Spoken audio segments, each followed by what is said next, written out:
Alright, so I'm down here braving my creepy basement to bring everybody a video about this Kalama Works Big Bore and Stroker kit. Oh, and my sidekick just showed up. Say hi, Ari. Hi. Okay. Oh, and here comes another one. Oh boy. Might get loud in here. But I know there's a lot of curiosity about this kit and not a lot of answers. I think a lot of people are afraid to try it because it comes from Taiwan. Me being one of those people, so I've been for the last week just searching for answers. So hopefully I can help everybody else out with what I've found. I still haven't made a decision on what I'm getting, so I'm not telling anybody to get this kit. I'm just going to give you the answers that I've found. So far, where I tried to get the answers, my sources, one of them being Kalama. I tried asking them directly about the kit, asking them questions. It's been a week. I still haven't got anything back. Not expecting to get anything back, so they were no help. But I did go, I'll show you some stuff from Wiseco, from Vertex, from Rev 6, and directly from Polaris. And a few, or I should say a couple of owners' reviews. Those were also very hard to come by. Even on the, there's a video from Kalama Works that I will, I'll put in the link in for, so you can kind of at least see the comments, and you'll see my stupid questions too to them. That was one of the ways I was trying to get a hold of them. But you can kind of see that there are a couple people who have it on, but I couldn't even get any answers from them. One of the guys just liked my comment instead of replying to it, and the other guy just ignored me altogether. But I did find some forum reviews. But let's not get too far ahead of ourselves. Let's start with what it is.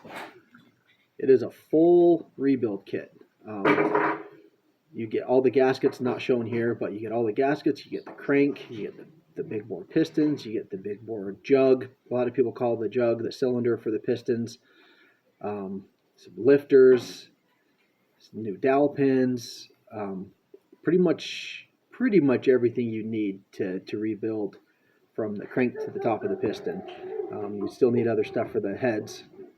You can get the kit with or without the cam, and we'll talk about that cam specifically in a minute.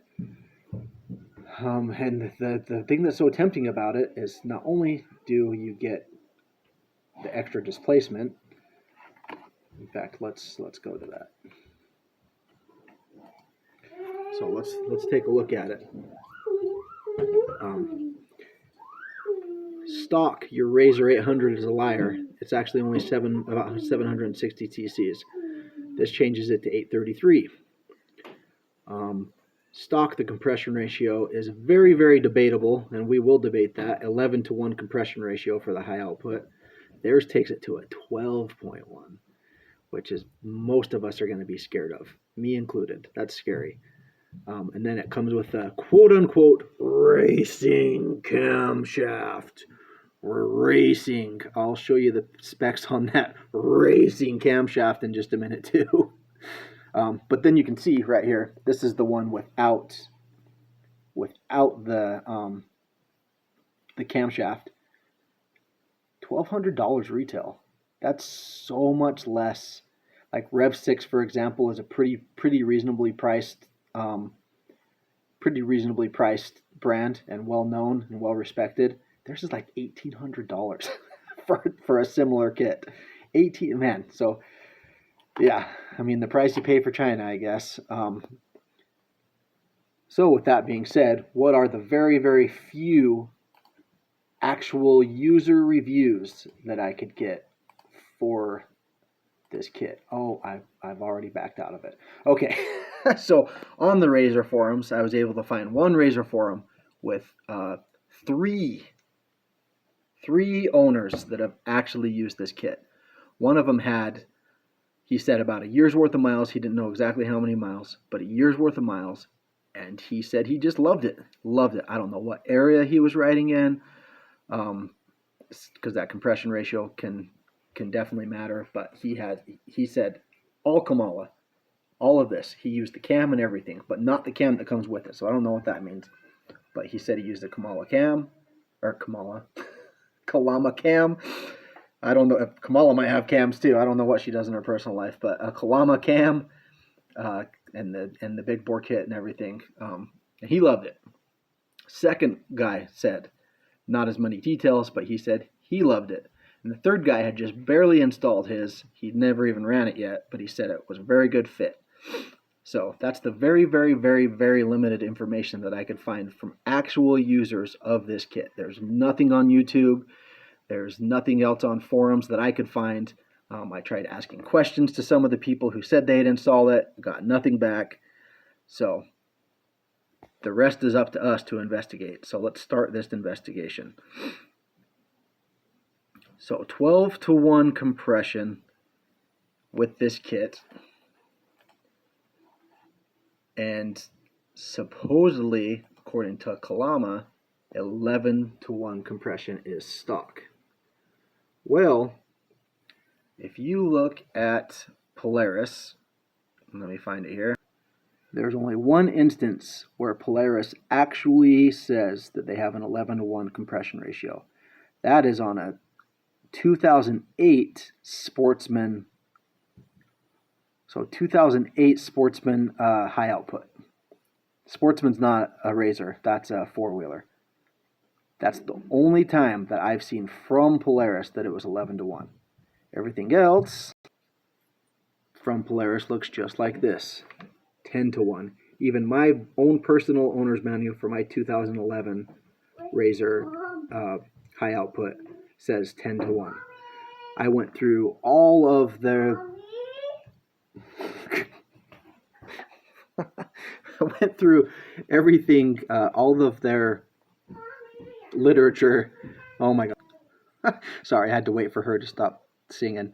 All of the owner's manuals from 2008 to 2014 you can download from the Polaris website, and every single one of them. Some of this stuff changed up here, but all of them said 10-to-1.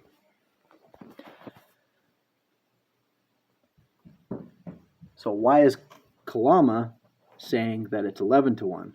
Well, they're not the only ones. I talked directly to a representative at Rev6. I don't have anything to show you on that, but I talked directly to a Rev6 guy, and he said, depending on the year, depending on the one, like the day it was made, you might get anywhere from 10-to-1 to 12-to-1 from the factory. Rev6 is a pretty well-known, pretty well-respected RZR 800 builder, so I don't think he's bullshitting me. I believe him. but how do they decide? Like, how do you know what you've got? And again, how do you know if you put this kit in your vehicle what compression you're going to end up with? Because what did you start with from the factory? And we'll get into that in just a minute. But there were different heads on these things. So Rev6 says 12-to-1 actually did come from the factory in some cases. Vertex sells their kit as a high compression kit at 11-to-1. This other company, ProX, claims that from the factory they're 10-to-1 or 10.2-to-1. And then this company, this page is no longer active, so I don't even remember who it was. You can't order from it anymore, so I don't feel bad not giving them credit, but I kind of do feel bad. Sorry guys, I should have gave you credit, but I didn't say I don't know who this company was, but they are claiming 12-to-1 must use 100 octane fuel, or above 4,000 feet you can use pump gas. They've got all these different levels you can get, but 12-to-1 is clear that they're high compression kits. I don't have a slide for it, but Wiseco claims that they're all 10.2-to-1. And that's another like really well known, really well respected company for making pistons. And then I will find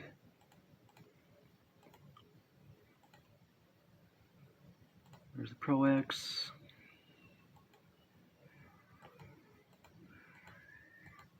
Oh, I thought I was going to be a lot faster here.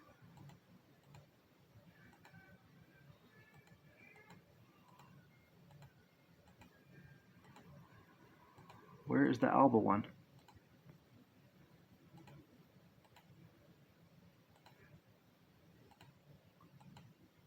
TM Alba, sir. Okay, right there. TM Alba states on their website, another well-respected company, 11-to-1 is designed for 91 plus octane pump gas. They're in California, so keep that in mind for a second. 91 plus pump octane gas, but I think California has 93, so that's weird. With 11-to-1. So what does that mean for 12-to-1? Again, Alba's saying pump gas, you're kind of maxing out at 11-to-1.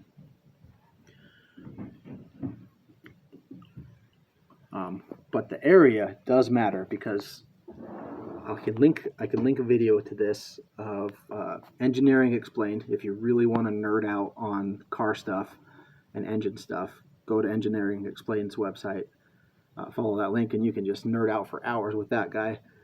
He talks about why elevation matters. When you're higher elevation, the air is not as thick, so you can run a higher compression ratio because the cylinder is not actually as full. And then another really kind of somewhat off topic here, another great YouTube channel to nerd out on engine stuff is Driving for Answers, and I'll link his video where he talks about quench and octane and compression ratios and stuff, and why it matters.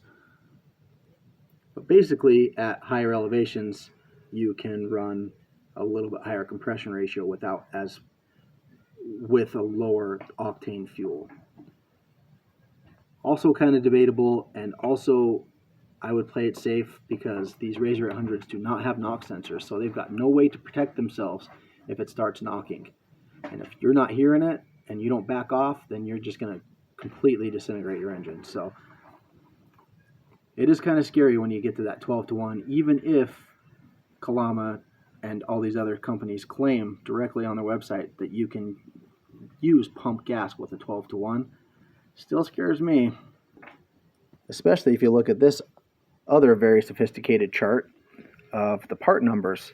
So all the years I went through all these years of schematics of part numbers for the RZR 800 EFI and high output. The pistons don't change no matter what. If you got an EFI or a high output, you're going to get this piston. There's no superseded numbers. There's nothing been replaced. It's always been this number. But the heads are different. The EFI is, well, it was this part number. It's been superseded by this part number. For the 2010 EFI and S, now use the same head. So at some point they decided not to use two different heads, and they're just going to use this one head. What compression ratio is that? Who knows? Probably 10-to-1, maybe not. But 2011 and 14, they've never had a superseded head. It's always been this part number for all the years, and it still is. And then, kind of unrelated, the cam. We're going to talk about the cam in a minute.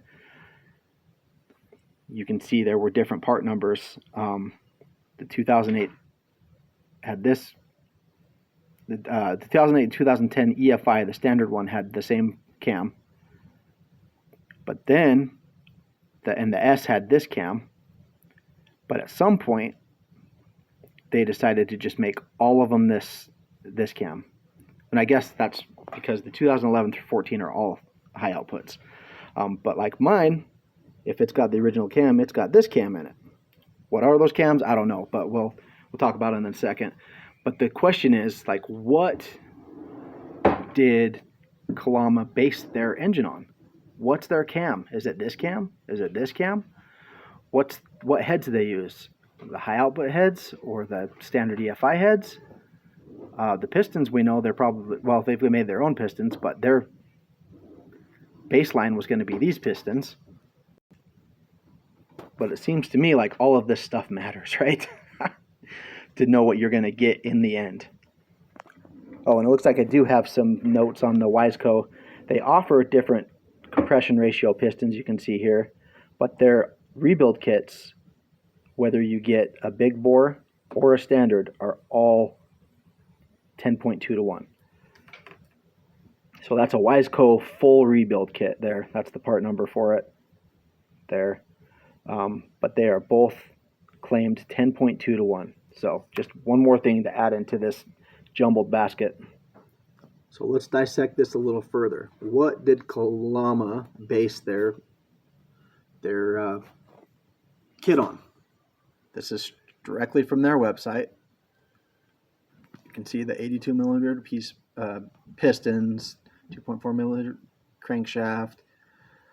They do not mention the cam. They've got a before and after. The blue is before. Looking at that red line, 5,500, or where they cut it off at 5,500, and the horsepower being around 45, that tells me they based their kit on a standard EFI 800.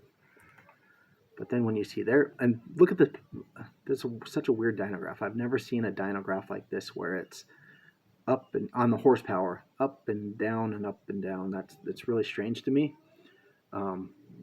I'll link the video to their dyno session as well, and you can kind of hear them revving the engine weird.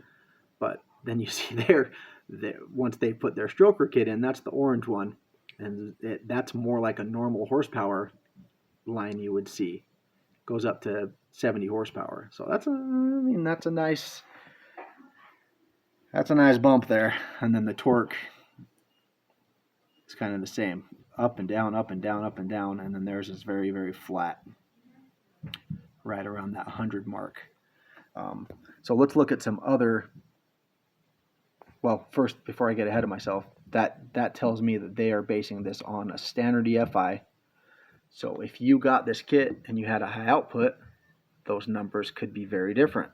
You get a higher lift camshaft, maybe you get more power. You get higher compression, maybe you blow your engine up. So let's look at some dynographs from some other companies. Hold on. So now you see this is a standard. They were comparing the two. So there's a standard output RZR EFI, and you can see it drops down for some reason right there. I'm not sure why they dropped it off so much.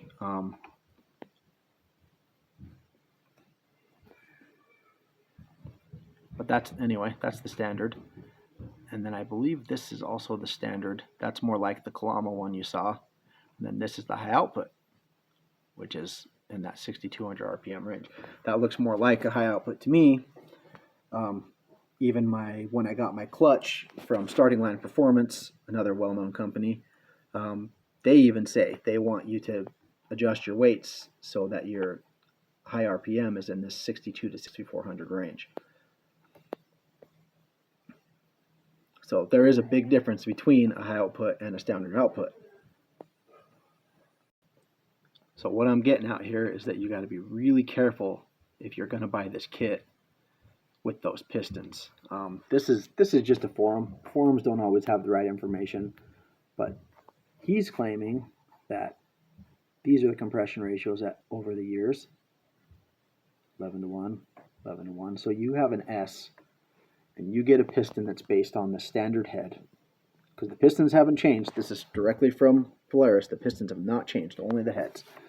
So you get an 11 to 1. You get a piston that's supposed to be 12 to 1 on a 10 to 1 head, and you put that 12 to 1 piston in an 11 to 1 head, catastrophe is going to follow, right? If all this pans out. But again, if you base it just off of Polaris, that the head part number changed, but they say the compression never changed. So I would just be really, really careful with buying this kit. My kind of interim plan here, I'm not sure what I'm going to do. I got to do it quick because the Thanksgiving sales are ending. But I think I might buy the Kalama kit without the cam. Oh gosh, we didn't even get the cam into the cam. Hold on, let me get into the cam. What is their cam based on? Well,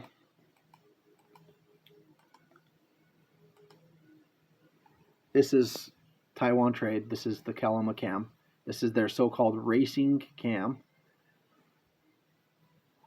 It opens 6.5 millimeters on the intake, 6.1 millimeters on the exhaust, with a 236 duration. So that's how it's open for 236 degrees of the cam. What does that mean in inches? Most of us know inches. 6.5 is about a quarter inch. Just a hair over a quarter inch. 6.1 is a hair under a quarter inch. Which, again, tells me that is a standard output cam. Because I mean, if you try to find the Polaris cam specs, you won't. At least if you do, please tell me, because I couldn't find them. But a standard output cam, or a high output cam, is going to open much further. Let's look at why I'm saying that. For one, let's just do something silly and look at a picture. I know you can't tell cam specs from a picture, but let's just look at it real quick. This is a factory cam here for sale. You can see the cam journal, and you can see the cam lobe. It's right there. I mean, you can't open that much further. I mean, you wouldn't be able to get the cam lobe in past the block journals. So how much farther can you open?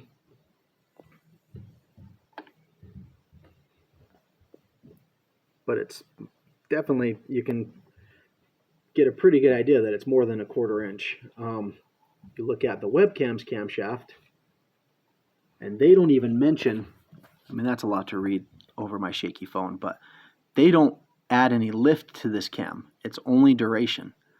So again, tells me, and I can get a picture of this cam. Hold on just a second. Okay, sorry, that took me forever. There's a picture of that cam. Again, not saying you can tell the exact lift and duration, of course, from a picture, but you can see it's right there, just a hair under the journal. To make it even more confusing, when you look at the picture of the Kalama Cam, again, same thing. So the specs that they list do not match what we're seeing here, right? This one looks exactly like those other two cams with the cam lobe right there as high as the journal. So again, just adds more mystery to this kit. So my kind of conclusion for myself that I was starting to get to a second ago was that I think I do feel comfortable with buying the Stroker kit without the cam. Just save that $100 or whatever bucks, $100 something, and get a factory cam or reuse my cam. I don't know if I haven't seen my cam yet to see if I can reuse it, but I would just not bother with their cam, and then I think I'm just gonna go buy some Wiseco, either 10 to 1, sorry, good lord, 10 to 1 or 11 to 1 pistons, and just kind of make a Frankenstein engine and hope that these rod ends are standard size, that I can just put a Wiseco piston in there. It should be, because they're based on all the stuff you can get individually, so I would assume that you can probably mix and match parts. But that's my thoughts on it. If anybody watches this video has used this kit, please tell the world in the comments how you've liked it, or if it's just been terrible, or what, if it leaks, all the things. Let's all help each other out in this RZR 800 community. Hope this video is useful. Give me a like, please.